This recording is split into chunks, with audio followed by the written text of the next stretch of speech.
Їхали з Києва. Так. Замість того, щоб відпочити в готелі, ви нас привезли сюди в музей.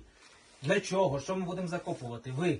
Значить, зараз іде дощ, але нас що це не лякає, тому що ми запланували для наступних поколінь зробити, дати інформацію наступним поколінням про те, що творилось у 22-го по 25-й рік, які військові дії, які російські окупанти приходили на Сумщину, і що ми про це все наступним поколінням хочемо донести. Коротко про Суми, в такої брошурі ми коротко розповіли про Нинішні суми. Нинішні суми, про нашу організацію, про яку ми допомогу волонтерську допомагаємо людям, яку організовуємо культурні якісь, скажімо так,